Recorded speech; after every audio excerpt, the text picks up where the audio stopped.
Hi, everybody. Welcome to today's edition of Inside Literature's Talk with an Expert. Today, we're going to be talking with Rachel, who is a history teacher. Welcome, Rachel. Hello, hi, nice to see you. Thank you so much for joining us today. Let's dive right in. I know a lot of our audience members are parents, and I wondered if you could talk about working with young learners and helping young learners engage with history. Absolutely. So I think history, especially high school history, often gets a pretty bad rap because people think it's just memorizing names and dates. And people are, I talk to adults who are like, oh, I always thought I should like history, but actually it was so boring. And so the thing I would say is that we have to leave that baggage behind. That history is awesome because in some ways it is, unlike all of our other academic disciplines, the one that is most open to active new work from any range of learners. So young learners to, super duper PhD postdoc folks.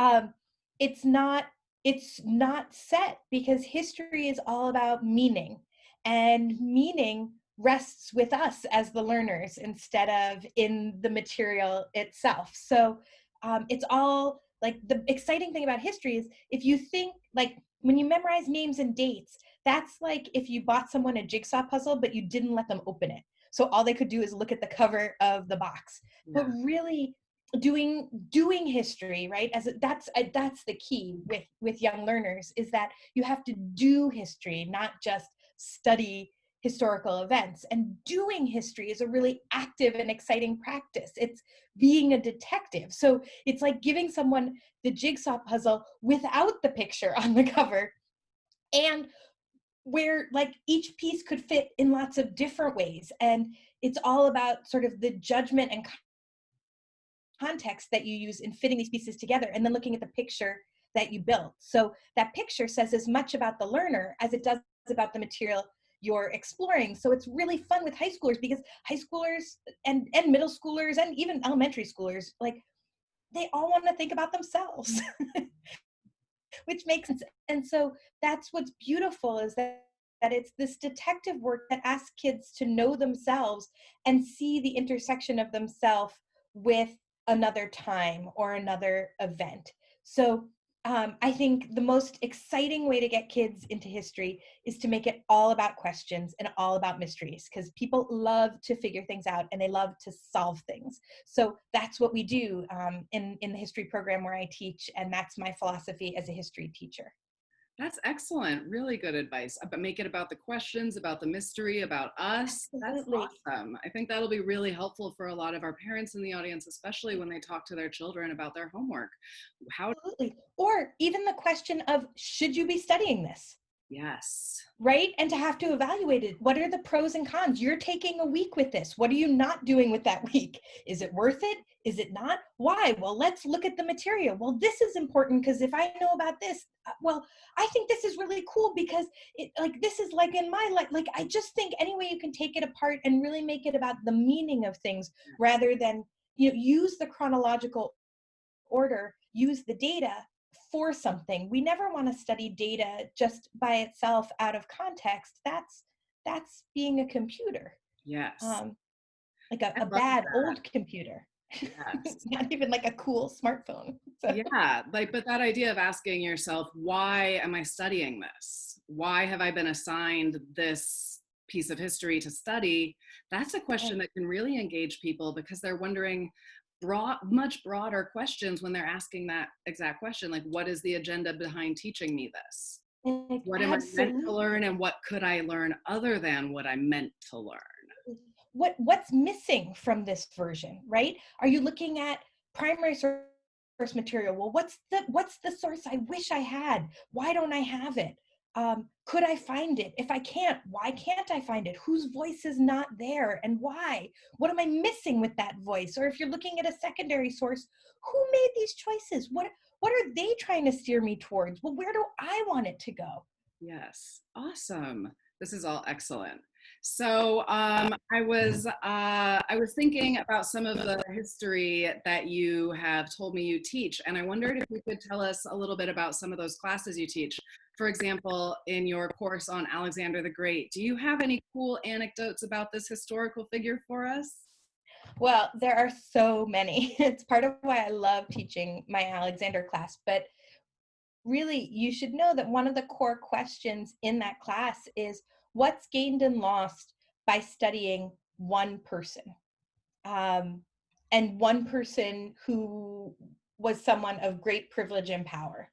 Um, and so that's even a starting point for us. And so we use a lot of the anecdotal information just to sort of loop it back to what we were saying before. Even in this class that's all about this one person, just because we have a class about him doesn't mean we assume we ought to. Like that's part of the evaluative process of the class.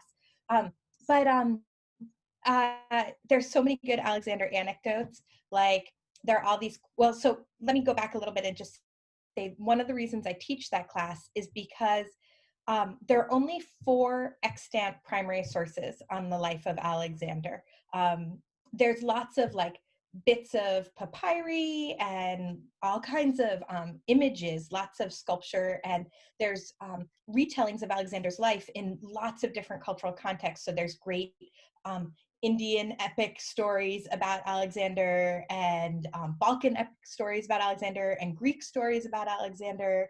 But really, in the sources written within about 200 years of his death, there's only 4 that exist, and none of them are actually primary sources. The reason that I raise this is because it means that in total, there's actually only about, printed in English, about 350 pages worth of extant primary source on Alexander, which means that young learners can actually master the primary source material very quickly and start evaluating all of the myriad secondary source materials that exist. So one of the reasons that I like teaching it is because we can do that taking apart. And so the anecdotes are what have stuck around. So in that extant material, it's all anecdotes. So it's quotes like things like, um, uh, Alexander supposedly said his mom used to send him these like flaming missives from, like, he'd be like deep in the Persian Empire, and his mom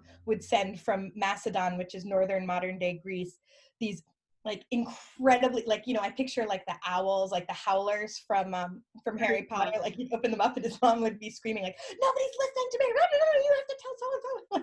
And so supposedly after looking at one of these, he folded it up and he said to his second in command, my mother charges excessive rent for only 9 months lodging. um, I think that's a pretty good one. So That's pretty good. that sort of snarky adolescent parent relationship is a really fun one to explore with high schoolers. I would also say that I love teaching Alexander because it acknowledges that history is more Swiss cheese than Munster. It's more wholes than solid. And so for us as a historian, it's about filling in those holes and knowing that the person next to you is going to fill them in differently. Mhm. And some will, you know, it's not that like everybody's truth is legit. Some will be better than others by using good historians' critical practice. Right. But that you can have 2 people using excellent practice, building equally valid truths, even though they're different. Right. That's excellent. So to sort of build off of what you were just saying about, you know, people can do history their own ways and create valid interpretations, you teach a class on the development of history and science. Mm-hmm. And I wondered if you could tell us a little, what is that kind of coursework like? What's the premise Yep. about this, and how do you talk about that with young learners? It's really, in a lot of ways, it's a historiography class, and we have a lot of fun getting to the definition of historiography, that it's the study of history. And so this sort of metacognition, that's really what it's about. The class starts with 3 fundamental questions. What is history? What is science? And what is truth? And we're looking at those 3 questions all the way through. And actually the final project for the class is kids have to come up with a one sentence definition for each their full process on how they got there using course materials and other elements from their world and their experience. And they can demonstrate that in any way they want through dance pieces, flow charts, essays, puppet shows, board games. But the whole idea is that you need to find a structure that helps us understand how you are building meaning. And Mhm. that's really what that class is about. So in that class, we're looking at, we're doing all kinds of comparative work. So we're looking at, for instance, in one part, well, it all sort of hinges on um, Kant and Hegel and these ideas about a priori knowledge and whether knowledge creates the world or the world gives you knowledge. And it's that sort of inductive, deductive tension that we're playing with the whole time within history and science. Um, and so it's a lot of fun. You know, we look at like Darwin and Marx, who are writing around the same time. And in the field of science, Darwin is really um, pushing some Hegelian ideas about sort of progress, but not necessarily progress with intention, but just that things are always changing and developing and building on each other and moving towards, that you can look at this individual and it tells you something about the collective, but that the collective is where the meaning lies, right? Like one thing can't tell you the truth. The truth is seen through these stages and through changes in the big something like the species for Darwin. And then you've got Marx, who's also talking about this idea of progress and change and revolutionary steps. And yes, you have the individual, but really what you have is the state, and that you can't, if you look, if you were to think that a leader was representative of the state, you'd be mistaken. Like the state is a collective thing and it's developing. And so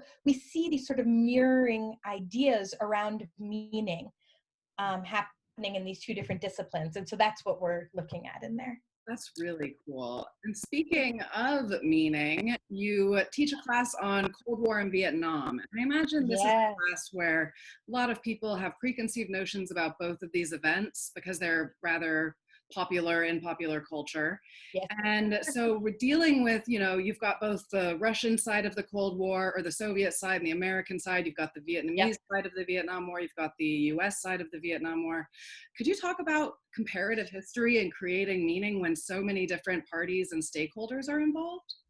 So one of the things in that class is, again, I think it depends on sort of the groundwork that you start with and acknowledging the limitations. And that's essential in history, because anyone who's giving you a universal or complete history has just lied to you. Yes. So, acknowledging, first of all, for us, that's a US history class. So we're looking at those conflicts predominantly through a US lens, and then always questioning that lens.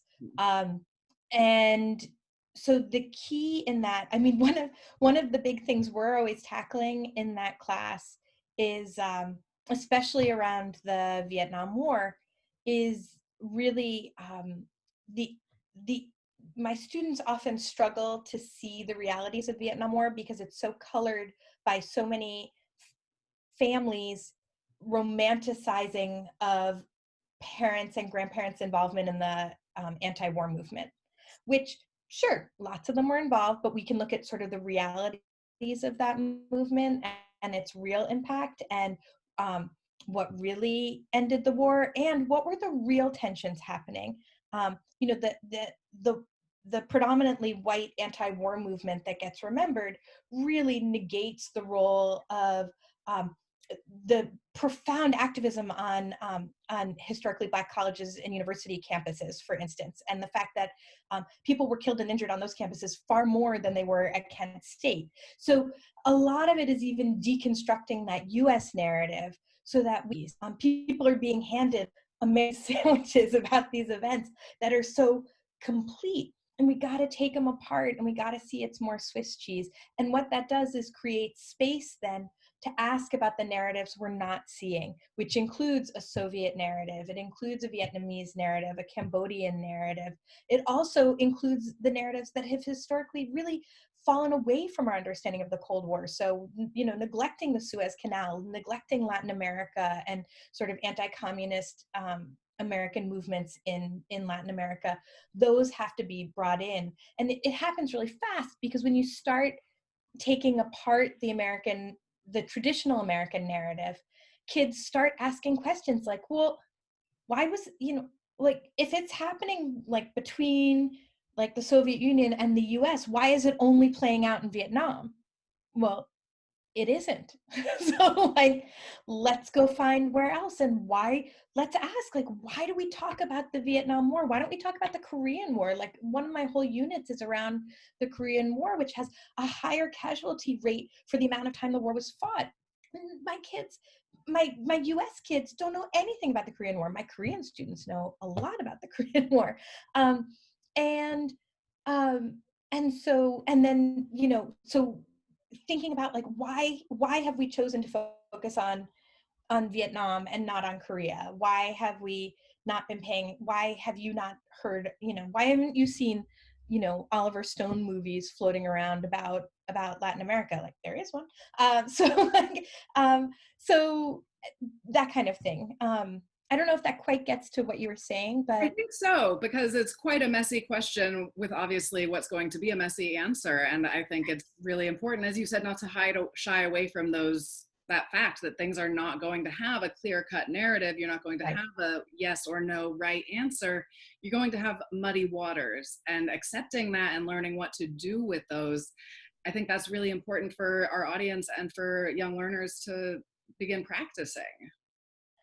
I think really, to me, it's always about questions. If you've gotten to your answers, that's all well and good. But if those answers don't lead you to new questions, then you've missed Mhm. your opportunity. Um, And that brings us to actually the other section of classes that you teach. You told me you teach on U.S. voting and elections, markets and labor, dissent in U.S. history, U.S. Constitution, and U.S. environmental history. oh, yes, I What do. is it like teaching American history to Americans and international students in America, in the United States? Well, I think the first thing is that it can't be an exercise in, it can't be an exercise. It has to be a critical exercise. Um, so in the same way that we're looking for reflections of ourselves, we're looking to know ourselves better, not only, and so for US nationals, the idea could be that that's available in US history. I would say it's available in all histories, but with a certain responsibility for the history of the space that you're occupying. And so I think, again, for all of those, and it's really, each one of them is about taking apart what we think we know to find the truths underneath that. Because what we think we know, just like I was saying before, that like, if you rest at answers, you've missed the boat. Mhm. What we think we know are somebody else's answers. Mhm. And so it's all about taking those apart. And so ideally, like, that happens best and most significantly and with the most knowledge and smarts in a highly diverse classroom, or in a, with a highly diverse population. So I think that's one of the first things that we have to acknowledge, is that we need to, is create, like, teaching US history in the United States. To me, the first thing you have to do is find a way to not privilege traditional US knowledge. Mhm. So to, to build structures in the classroom, and that goes, beyond history, you practice, but build structures in your teaching practice that demand active listening as well as speaking, that demand reflection, that demand revision, and celebrate people re-envisioning an idea, as Yeah. opposed to the idea that you were wrong. If that something that counters your idea and moves you means you failed. Yeah. No, that's success. Yeah. And that goes, Because that's the next level of. yeah. And that goes back to what you were saying at the beginning of our talk, that ask why you're being taught this. And so in a US history class, you could even say, well, why is that what I know and have been taught? When I'm being asked to Exactly. question what I know and have been taught, why is that?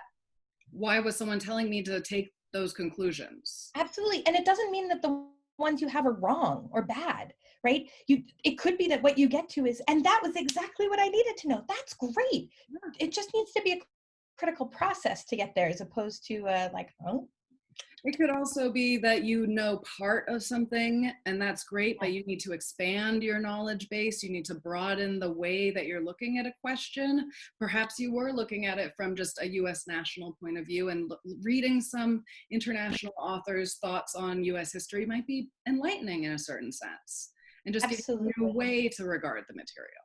I mean, I think even, what has to be addressed is the role of whiteness in traditional US history narratives. So even sort of, you know, finding race in things that people historically have not treated as being about race, Mhm. um, and finding those threads in there because they're there, right? Because the land that US history is taking place on is land stolen based on a racial structure in large part.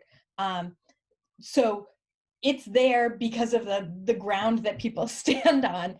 Um, and then you can keep going from there. So that's even, I find that with my students, that's a great way to get us looking at this in a meaningful, critical way that, again, makes holes, right? It doesn't give us answers, it gives us more questions. Yeah. Oh, this is all so excellent. And just as a final wrap up question, I wondered if you could share another interesting anecdote with us, because I know you teach about ancient Rome, and I thought we might end with a little anecdote. Excellent. Let's see. Well, one of my favorite things that I tell, so I teach ancient Rome to ninth and 10th graders, and those are the youngest students that I teach. And the class is really, in large part, it's thinking about how do you tackle a time period that is so removed from you, like so far away. And yeah, it has some similarities, but also you really want to understand the fundamental differences. And how do you get into their source material? Like, what do you do with something when you don't really understand it, but you only understand a little? So um, we try to make some models for how one could understand, or some to get some of the tone of what they're studying. And so one of the things we talk about is the great soap opera that is ancient history, right? And so we should think about everything that's left to us is only the stuff that people thought was interesting. So it's only interesting because it's salacious and dramatic and, has like a little bit of sleaze, and like, so that's so we look at things like the murder of the Gracchi brothers, right? These two brothers who both served as tribunes in Rome, and were the grandsons of Rome's greatest war hero, and the daughter of this woman who was portrayed as sort of this idealized, you know, virginal but with twin boy, or with two sons, Roman women, and their murder, and sort of taking that apart. And we try to, this isn't really I'm sorry, it's not like an anecdote tidbit, but it is like we review that story and we reenact it as a soap opera. And it's super fun, and it's also really easy to do because it basically is a soap opera the way it's been recorded. And so that's a big one. Well, here's a nice little tidbit that my students usually really like, which is that one of the most popular foods, particularly in the early imperial period in Rome, was stuffed dormouse. And they actually had dormouse farms in Rome, or outside of Rome in the Campania, where people were farm raising like really fat dormice. And then you like get them, and then you butcher them and you skin them, and then you take all their guts out and you grind it up and you mix it with like breadcrumbs and some onions and some olive oil, and then you stuff it back in and you bake them with Rome's version of ketchup, which was called garum, which is basically like if you took like Welch's concentrated grape juice and mixed it with fish sauce. That's what garum is. But it is Ooh. kind of like ketchup because it's like a sweet, salty kind of. Yeah. but it's made with grape must. So Well, we love, there's a whole, there's one surviving Roman cookbook, ancient Roman cookbook. And so it's full of great information between that and like the excavations of Pompeii and Herculaneum, where you can like see the food that was left behind in these stalls. Looking at diet in Rome is super wacky and awesome. And oh, this all is so interesting. I'm sure the audience has plenty of ways that they can engage with their children and themselves in their discussions and, further journeys learning about history. So thank you so much, Rachel, for taking the time to talk with us. This has been extremely informative, and I'm sure our audience will feel the same way. oh, thank you so much. Thanks for letting me talk about these things. I love them. Well, thanks, everybody.